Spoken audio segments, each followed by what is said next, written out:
ఓం శ్రీ మాత్రే నమః. ఛానల్లోకి స్వాగతమండి. ఈరోజు వీడియోలో వృశ్చిక రాశి వారి గురించి తెలుసుకుందాం. ఏప్రిల్ 27 ఆదివారం అమావాస్య. ఈ రాశి వారు ఏప్రిల్ 27 లోపు కాస్త మీరు జాగ్రత్తగా ఉండాలి. ఎందుకంటే ఈ నెలలో 2 దేవతలు మీ ఇంటికి రాబోతున్నారు. ఆ 2 దేవతలు ఇంటికి వచ్చి ఏదో సంకేతాన్ని ఇవ్వబోతున్నారు. అయితే అమావాస్యలోపు ఈ రాశివారు ఎటువంటి జాగ్రత్తలు తీసుకోవాలి? వారు చేసే పనులు ఏ విధంగా చేసుకుంటే వాళ్లకు అనుకూలంగా ఉంటుంది? ఏ 2 దేవతలు మీ ఇంట్లో అడుగుపెట్టి అనుగ్రహం ఇవ్వబోతున్నారు? అలాగే ఈ సమయంలో మీరు చేసుకోవలసిన దేవతారాధన, అలాగే పాటించవలసిన పరిహారాల గురించి ఈ వీడియోలో మనం వివరంగా తెలుసుకుందాం. కానీ అంతకంటే ముందుగా మీరు కనుక మన ఛానల్ని ఇప్పటివరకు సబ్స్క్రైబ్ చేసుకోకపోతే సబ్స్క్రైబ్ చేసుకొని పక్కనే ఉన్న బెల్ ఐకాన్ నొక్కి ఆల్ సెలెక్ట్ చేసుకుంటే మేము ఇలాంటి వీడియోస్ అప్లోడ్ చేయగానే ముందుగా మీకు నోటిఫికేషన్ వస్తుంది. అలాగే వీడియోని ఎక్కడా కూడా స్కిప్ చేయకుండా చివరి వరకు చూస్తేనే మేమేం చెబుతున్నామో మీకు పూర్తిగా అర్థమవుతుంది. ఇక వివరాల్లోకి వెళ్ళిపోతే, ఈ రాశికి సంబంధించినంత వరకు వాళ్ల వ్యక్తిత్వం ఏదైతే ఉంటుందో చాలా సున్నితంగా ఉంటుంది. ఎక్కువ శాతం మీరు మనసుతో ఆలోచిస్తూ ఉంటారు. ఈ రాశి వాళ్ళు ఎప్పుడూ కూడా అవతలి వాళ్లకి మంచి జరగాలి అని కోరుకుంటారు. అదే ఫ్యామిలీ మెంబర్స్ విషయానికి వస్తే వాళ్ల సంతోషమే వీళ్ల సంతోషంగా భావిస్తుంటారు. అలాగే వాళ్ళు దానికోసం ఏదైనా చేస్తారు. వాళ్లకి కష్టమైనా సరే, దాంట్లో వాళ్లకు నష్టమైనా సరే, అవతలి వాళ్లకు మంచి జరుగుతుంది అని అనిపిస్తే ఖచ్చితంగా పని చేయకుండా ఉండరు. ఎదుటివారికి సాయం చేయటంలో ముందుంటారు. వేరే వాళ్లని ఎక్కువగా సంతోషపరచాలని, అలాగే వాళ్లని సాటిస్ఫై చేయాలని ఆలోచిస్తుంటారు. చాలాసార్లు ఈ మంచితనమే మిమ్మల్ని ముంచేస్తుంది. అలాగే ఎక్కువ శాతం మీరు మనసులో మాటని వేరే వారికి చెప్పటానికి ఇబ్బంది పడుతూ ఉంటారు, జంకుతూ ఉంటారు. ఎవరికీ కూడా మీ మనసులో బాధను చెప్పరు. ప్రతి ఒక్క విషయాన్ని మీలో మీరే దాచేసుకుంటారు, బాధపడతారు. ఎక్కువగా మీరు నేరుగా భగవంతుడి దగ్గరే మీ బాధను విన్నవించుకుంటారు. మీ మనసులో మాటను చెప్పుకుంటారు. ఇదే మీకు ప్లస్ పాయింట్ అవుతుంది. ఎందుకంటే ఎవరి దగ్గర మన బాధను చెప్పుకోవాలో వారికే మీరు బాధని చెప్పుకుంటారు. అందుకే మీపై ఇప్పుడు ఆయన అనుగ్రహం చూపించబోతున్నారు. అందుకే ఈ నెలలో మీకు అనుగ్రహం ఇవ్వబోతున్నారు. ఇక రాబోయే టైంలో మీరైతే తీసుకోవాల్సిన కొన్ని జాగ్రత్తలు ఏవైతే ఉన్నాయో అవి ఖచ్చితంగా తీసుకోవాలి. ఇటువంటి జాగ్రత్తలు తీసుకోకపోతే స్వయానా మీ చేతులతో మీరే మీ కాలు మీద కత్తి వేసుకున్నట్లే అవుతుంది. అంటే మీరు చేస్తున్న పనులను మీరే చెడగొట్టుకున్నవారు అవుతారన్నమాట. ఇక దీంతో పాటు అమావాస్యలోపు చాలా మంచి శుభవార్త అనేది రాబోతుంది. ఆ వార్తను మీరు కలలో కూడా ఊహించరు.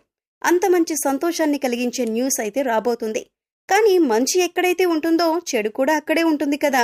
కాబట్టి శుభవార్తతో పాటు ఒక చిన్న ప్రమాదం కూడా ఉంటుంది.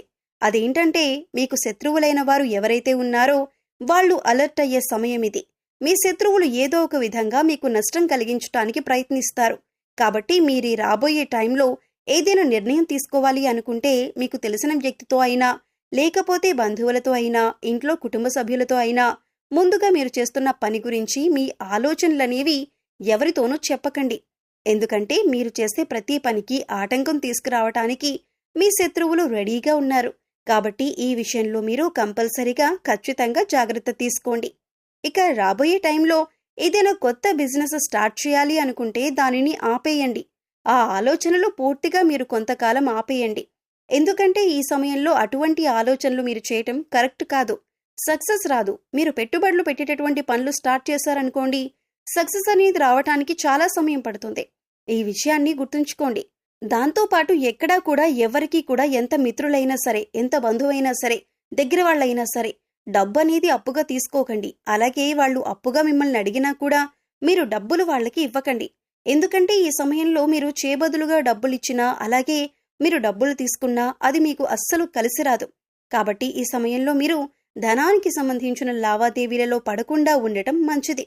ఇక దాంతోపాటు కేవలం డబ్బు విషయంలోనే కాకుండా నోటికి సంబంధించిన విషయంలో కూడా జాగ్రత్తగా ఉండాలి. ఎవరితో అయినా మీరు మాట్లాడేటప్పుడు కొంచెం ఆలోచించి మాట్లాడండి. ముందుగా ప్రశాంతంగా మాట్లాడండి. ఆవేశపడుతూ కోపాన్ని ప్రదర్శిస్తూ మీరు మాట్లాడారంటే చాలా సమస్యల్లో పడే అవకాశం ఉంది. భవిష్యత్తులో చాలా సమస్యలకు దారి తీస్తుంది. అలాగే ఎక్కడన్నా గొడవలు జరుగుతున్నా అది మీ ఫ్రెండ్స్ మధ్యలో కావచ్చు, మీ బంధువుల మధ్యన కావచ్చు, ఇంట్లో కావచ్చు, ఎటువంటి గొడవల్లో మీరు కలుగజేసుకోకుండా ఉంటే మంచిది. ఎంత తక్కువగా మీరు ఇన్వాల్వ్ అయితే అంత మంచిది. ఒక్కవేళ తప్పించుకోలేని పరిస్థితి అయితే మీరుండండి, గొడవలు చూడండి, వినండి. కానీ మీ సలహాలు మాత్రం ఇవ్వకండి. ఇక మీకు రాబోతున్న అతిపెద్ద శుభవార్త ఏదైతే ఉందో, మీరు ఇప్పటిదాకా అనుకున్న పనులు మొదలుపెట్టి ఆగిపోయిన పనులన్నీ కూడా పూర్తవుతాయి. ఈ సమయంలో ఆ పనులన్నీ జరుగుతాయి. మీరేదైనా కొనాలి అనుకున్నా, మీరేదైనా తీర్చాలి అనుకున్నా, మీకేదైనా కావాలి అనుకున్నా అన్నీ కూడా ఈ సమయంలో తీరే అవకాశం కనిపిస్తోంది. ఒకవేళ కుటుంబ సమస్యలు, బంధువుల్లో సమస్యలు, కోర్టుకు సంబంధించిన సమస్యలు, ఇలాంటివన్నీ సమస్యలు తగ్గుముఖం పడతాయి.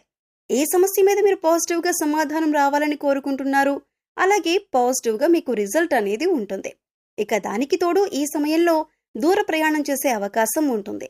అలాగే ఈ ప్రయాణంలో కూడా మీరు మంచిగా ఎటువంటి గొడవలకి తావు లేకుండా ప్రయాణాన్ని ప్లాన్ చేసుకోండి.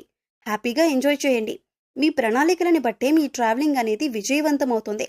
ఎక్కువ శాతం మీ మైండ్ని ప్రశాంతంగా ఉంచుకోండి. మీ కులదైవం కావచ్చు, మీకు ఇష్టమైన దైవం కావచ్చు, ఎవరో ఒకరి మంత్రాన్ని స్మరిస్తూ ఉండండి. ఈ నెలంతా కూడా మీకు వీలైతే తప్పకుండా ప్రతినిత్యం దేవాలయానికి వెళ్ళండి. మీ పేరు ఏదైతే ఉందో ఆ పేరుకు సంబంధించిన దైవాన్ని దేవాలయానికి వెళ్లి దైవ దర్శనం చేసుకోండి. లేదు కుదరలేదు అన్న పక్షంలో కనీసం ఆ దైవం పేరునైనా స్మరిస్తూ ఉండండి. మీకంతా మంచి జరుగుతుంది. ఇక దీంతో పాటు మీ హెల్త్ విషయంలో కూడా మీరు జాగ్రత్తలు తీసుకోవాలి. ఎందుకంటే ఈ టైంలో మీకు జలుబు, దగ్గు, ఒంటికి సంబంధించిన ఆరోగ్య సమస్యలు వచ్చే అవకాశం ఉంది. దాంతోపాటు నడుముకి సంబంధించిన, అలాగే నడుము కింది భాగంలో నొప్పి కానీ ఇంకేదైనా ప్రాబ్లం కానీ ఉండొచ్చు. ఎక్కువగా టెన్షన్ పడవలసిన అవసరం లేదు. కాస్త శ్రద్ధ వహించండి. మీరు ముఖ్యంగా చేయవలసిన పని ఏమిటంటే వాటర్ని ఎక్కువ శాతం తాగండి. ఇకపోతే మీ జీవితంలో రాబోతున్న ఇద్దరు దేవతలు ఎవరు అంటే, ముందుగా అన్నపూర్ణాదేవి. అన్నపూర్ణాదేవి పార్వతీదేవికి మారు రూపం. పార్వతీదేవి ఎక్కడైతే ఉంటారో శివుడు అక్కడే ఉంటారు. ఒకేసారి ఇద్దరు దేవతల అనుగ్రహం మీకు కలుగుతుంది. అన్నపూర్ణాదేవి ఎక్కువ శాతం ఎక్కడ ఉంటుందంటే మన కిచెన్ భాగంలో ఉంటుంది. కాబట్టి ఈ సమయంలో మీరు ఖచ్చితంగా నైట్ టైంలో పడుకునేటప్పుడు కిచెన్లో ఉత్తర దిక్కులో ఎక్కడైతే ఉత్తర దిశ ఉంటుందో రాత్రి పడుకునేటప్పుడు మీ కిచెన్ అంతా శుభ్రం చేసేసుకొని నార్త్ సైడ్ చక్కగా ఒక నెయ్యితో దీపం వెలిగించాలి. లేకపోతే గోధుమ పిండితో నెయ్యి దీపం వెలిగించండి. అన్నపూర్ణాదేవి కోసం ఈ నెయ్యి దీపాన్ని వెలిగించాలి. వెలిగించిన తర్వాత మీరొచ్చేసి పడుకోండి. మరుసటి రోజు ఉదయాన్నే కొండెక్కిన ఆ దీపాన్ని తీసేసి గోధుమ పిండితో అట్టువేసి ఆవుకి కానీ కుక్కకి కానీ తినిపించండి. ఇలా చేసినట్లయితే నిత్యం మీ మీద అన్నపూర్ణాదేవి కటాక్షం అనేది ఉంటుంది. ఇక రెండోది ధనిత్రాదేవి. ధనిత్రాదేవి అంటేనే దేవుళ్ళందరికీ వైద్యం చేసేవాళ్ళన్నమాట. ఇక ధనిత్రాదేవి కూడా మీ ఇంటికి వస్తుంది. ఇక ఎక్కడైతే ధనిత్రాదేవి అడుగు పెడుతుందో అక్కడ ఎటువంటి ఆరోగ్య సమస్యలు ఉండవు. కాబట్టి ఈ ఇద్దరు దేవతలు మీ ఇంటికి రాబోతున్నారు.